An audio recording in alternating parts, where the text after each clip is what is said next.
Picture this, a hot, noisy street in Lagos, Nigeria. Crowds everywhere, vendors arguing over prices.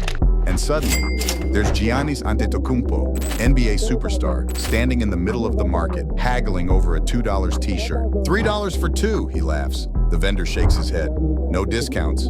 Hey everyone, today we're diving into how NBA stars turn simple dreams into millions, from humble buys to wild spending. Rare stories, unexpected facts. Stay till the end. It's gonna get good.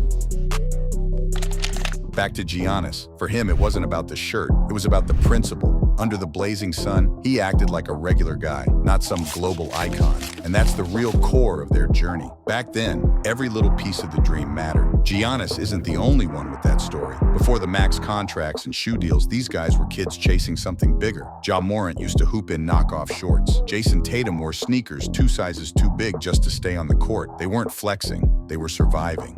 And every struggle added weight to the dream. The early gear wasn't about fashion, it was about identity. A cheap jersey wasn't just a jersey, it was hope. It was saying maybe one day this becomes real. And sometimes, those cheap items became legendary.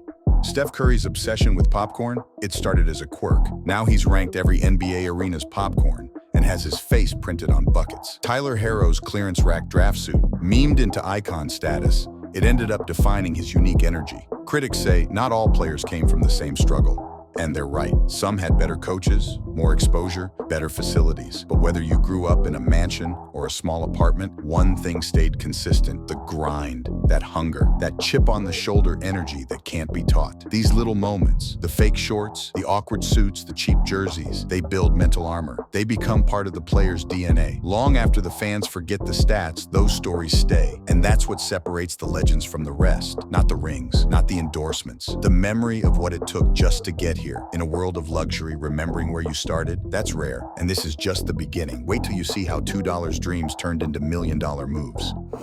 Once that first million hits the bank account, everything changes. And the first thing? Chains. Lots of chains. Anthony Edwards showed up to the draft shining, but later admitted some of that ice was fake. Didn't matter. It felt real. Because chains aren't just about money. They're about saying, I'm here. That mindset, it goes deep. In the NBA, jewelry isn't an accessory. It's a story. A statement. Guys like Anthony weren't the only ones shining. Tyler Herro and Trae Young were 2 of the first new-gen stars to turn jewelry into branding. Herro flexed a diamond-studded Heat logo chain in national commercials, turning personal style into marketing genius. Suddenly, it wasn't just about balling out. It was about creating a look people wanted to copy. Trae did the same, showing off Atlanta-themed ice in NBA ads. What used to be a reward became a strategy. Chains started crossing into game day gear, custom sneakers, diamond watches hidden under warm-ups, limited edition jerseys with gold thread.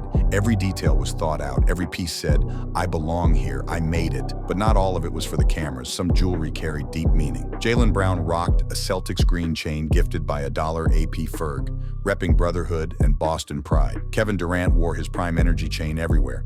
More than sponsorship, it symbolized a shift, a new phase. To outsiders, it's just metal. To the players, it's personal. Of course, not everyone gets it. People will say, why drop $20K on a necklace? And fair, it's not the smartest financial move, but that's the point. It's not about smart, it's about significance. These pieces aren't investments, they're emotional trophies. They tell the story of what had to be survived, sacrificed, and earned. Besides, don't let the chains fool you. Most of these guys are business savvy. They're investing in companies, real estate, brands. But when it's time to step out, you want your story to shine with you. At the end of the day, jewelry became a bridge between the struggle and the success, between who they were and who they became. Loud? Maybe. Flashy? For sure. But fake? Never. Because in the NBA, what you wear says where you've been, and every diamond, every pendant, every chain, it's earned. And believe me, we're just getting started. The real crazy stuff, that's still ahead.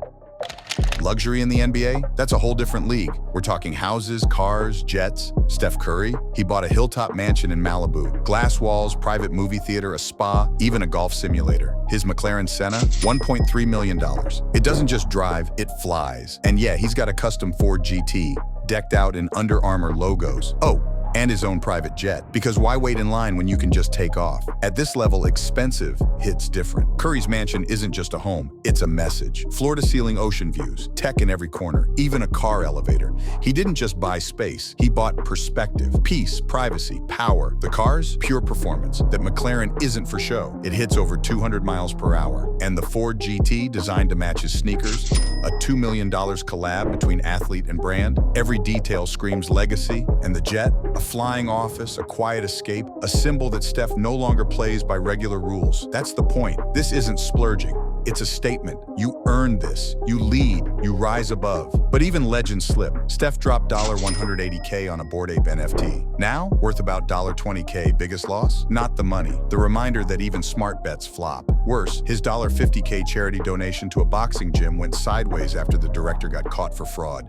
Imagine thinking you're helping kids and finding out the system played you. It happens to everyone. Critics love to judge. Why spend millions on toys when you could build generational wealth? Sure, that's valid, but they miss the big picture. Most of these guys are doing both. They invest, they mentor, they give back. The luxury, that's the reward for decades of discipline. Because if you spent your whole life grinding just to make it out, why wouldn't you celebrate it your way? You want the mansion that makes you feel safe. You want the car that matches your hustle.